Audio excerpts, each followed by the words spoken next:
Sean Gale is running for the Senate on the Republican side, looking for your vote if you're a Republican, participating on May 17th. GaleForSenate.com is the website. What are you hearing from people when you gather with them?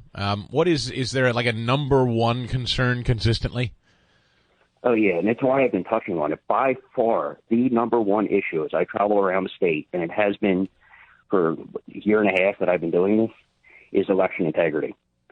And what I see happening, and this is why I started out by just saying how stunned I was to hear that, the number one issue is election integrity, and subcategory right there is mail-in voting, Act 77, the issue that created all these problems. And if we pick a nominee for governor who voted for Act 77, it will not only tank the governor's race, it may tank the Senate race as well. And I'm not being exaggerating here. It's no different than exactly what we saw in 2012 with Mitt Romney, when they ran Romney Care against Obamacare. You had the big Tea Party wave, all the backlash against Obamacare. Then they put up Romney Care, takes the issue off the table, and Obama's reelected. We are setting ourselves up to do the same exact thing here in Pennsylvania with this issue of Act 77. To have a candidate running to lead the governor's race, Doug Mastriano, and he's still defending it, saying he doesn't think it's unconstitutional. Article 7, Section 14 of the Pennsylvania Constitution says it requires a valid excuse to vote by mail. It's an absentee ballot. It requires a valid excuse. To create no excuse mail-in voting, let alone 50 days of it, is clearly unconstitutional. And if we're going to spend this general election defending that piece of garbage legislation, then we're going to lose this election, both the governor and the Senate race. He's not here, and I don't mean to sound as though I'm defending him. He would say, I think, when I pressed him on this, he says that it was turned into that by the Pennsylvania Supreme Court. It was not what they passed into law. That's what he would say. He would say that. That's what a liar and a master manipulator would say.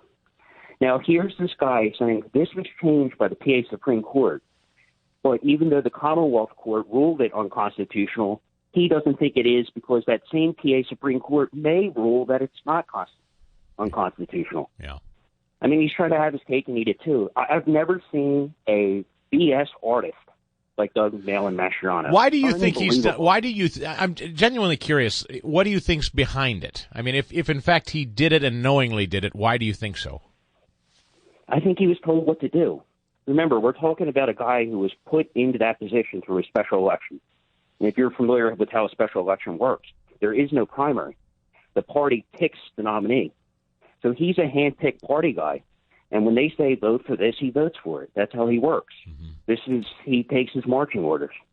And he was told, we're doing this. And he probably didn't even read the bill, let's be honest. If he can't tell that the Constitution says that what he voted for is unconstitutional, then I question whether the man can read at all, let alone read the bills that he's supposedly voting for. So, I mean, it's absolutely bizarre. I assume that you would feel the same. I've asked your brother Joe about this when it comes to Jake Corman, the other senator who's in this race for governor. Right. You feel the same about him? Is he in the race? I know he did a little hopscotch. He was in the race. He was out of the race. He's back in the race. The guy can't win. I mean, it's not even worth wasting time on him. Yeah. And Kellyanne's in that for him, which is interesting because she's attacking Doug as well. Kellyanne Conway, Trump's former right hand. Yeah, well, they bet on all the horses. They love to do that. One's going to endorse this candidate. One's going to endorse that candidate. Hopefully they have a winner at the end of the day. Yeah. I will say the consistent thing about you and your brother Joe, Sean, every time I've had the pleasure of interacting with you or attended events or heard from you, you wear with a badge of honor, and it's just true. I'm not saying anything you don't know. The party at large really, really finds you both irritating. That's the best endorsement I could ask for. If the Republican Party's not happy with me, that's wonderful news because I'm absolutely disgusted with what we've gotten from them. Yeah. Both in Harrisburg and in Washington. You know, you elect a Democrat, they tell you exactly what they're going to do, and then they ram it down your throat. You elect a Republican, and your guess is as good as mine. I mean, they tell you, they promise you the world. They say they got the plan, they're going to fix it. Then you put them there, and it's like what we got with Corbett, the highest gas tax in the nation. That's all we got after 40 years of a Republican governor and a Republican House and Senate in Pennsylvania.